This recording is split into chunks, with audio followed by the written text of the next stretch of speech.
Whoa. Hello, friends and neighbors. Swagman Piper 1926 here. It's good to see you all.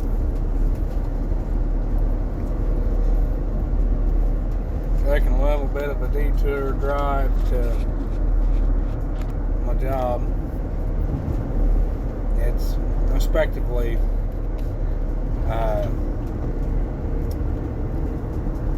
in an area I'm familiar with, a little area I grew up in. Say, smoking my unfinished cob with some what would have been Dunhills out of that jar, early morning pipe.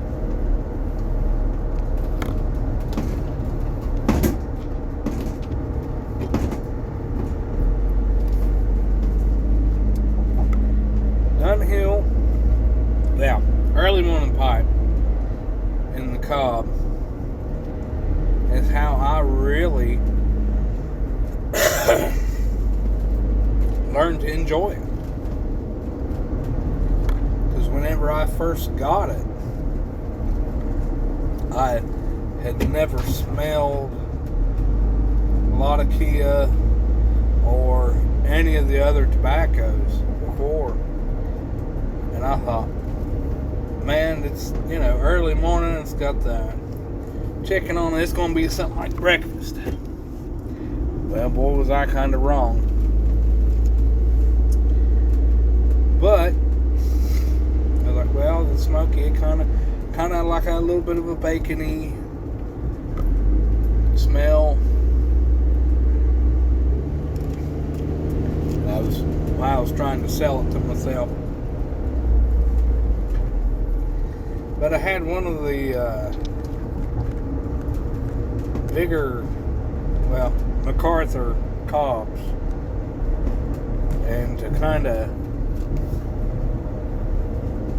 work through it a little faster,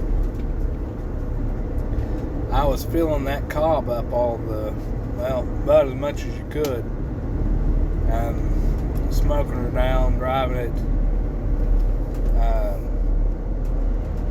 back and forth to work. And that's what I'd smoke, because I worked 12-hour shifts at that time. So I was either getting off work in the morning or driving into work of the morning. But I always burned through that.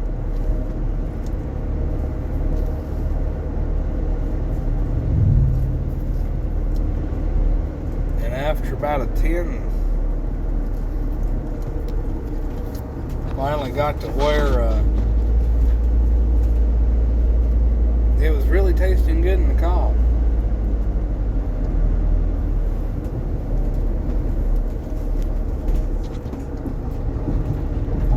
But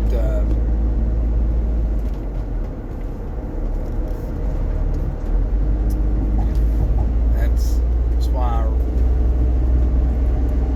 I enjoy the cob. Brings back a lot of memories.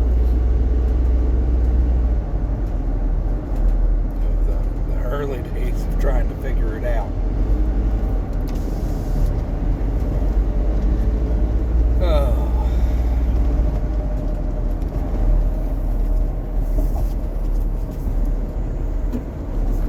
Got a box in the mail.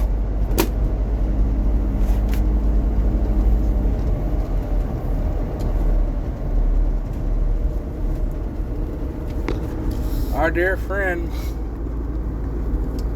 Matthew Picking and Piping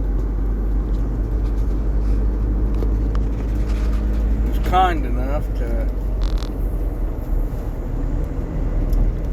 send me some samples.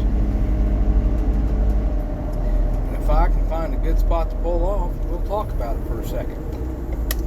Right there looks like a fine spot.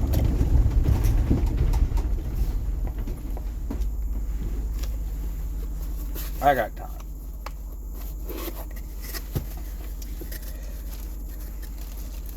Got some Watch City Flake 558. Never had it. Well, it smells good. Some Stonehenge Flake. I have had it. It is good. Matter of fact, I smoked the last of it. So thank you. Sorry, still fighting with a little bit of sinuses. Some Deception's Pass. I don't think I've had it. Maybe, but I'm not 100% sure. Russ's Sugar Plum. I have not had it. And Hearth and Home's Eggnog. I have not had it. Which I look forward to trying them all. Matthew, thank you very much. You outdone the little box I sent to you. Outdone me on the little box I sent to you. So,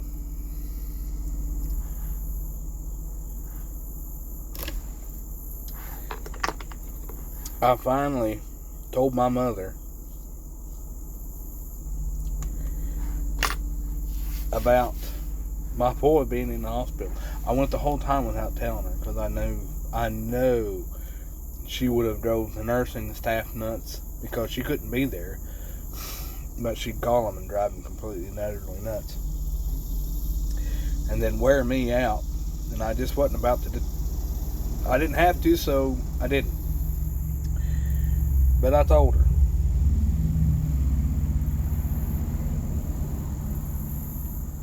Which, if she was as strong now as she was in her younger days, and I wasn't a grown-ass man, she'd probably put a bruise the size of her fist in my arm. She hit me several times. To the tune of, "You do not tell me things like that."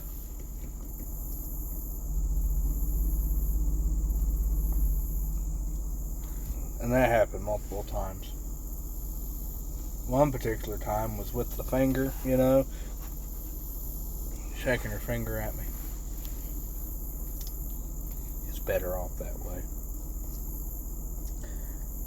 But the best part about all that was I almost had her believing that my older brother told me not to tell her.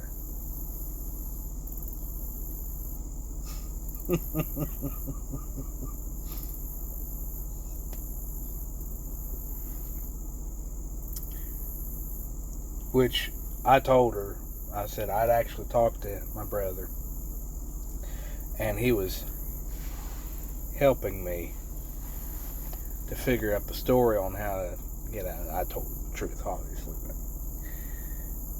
and I said you ought to text him and tell him that it's his fault that you didn't find out. Well, for us being kind of an honorary sort of folks, she did. And I'd had the ring turned down on my phone. So I had missed him one phone call and a message from him. And then I realized that I was getting a phone call, and I looked and I'd seen I missed a message, and I finally answered. I said, "Hello?" And he said, "What the hell did you tell our mother?" I said, "Well, hello, Jeffrey. I don't know what you're talking about." He said, "Oh, you don't know what I'm talking about?" I said, "What are you?" He said, "Oh, well, I got a message from Mom saying that William told me that I told him not to tell about Russell being in the hospital." I said, Why, Jeffrey, I don't know nothing about that." And he said, "Oh, you don't know nothing about that." And he just kept on rattling on. And he said, I'm going to get you. I said, "Jeffrey," he said, "What?" He said, "Happy late April Fools. He said, "Oh, you son of a..." He said, "I'm going to have to go take some nerve medication now." He said, "I'm sitting here at work, and one of the ladies that I work with asked if I was okay." She said, "All the color went out of my face." He said, at 41 years old, even in a text message, Mom can still make him shut up and turn his head, look the other way, look down.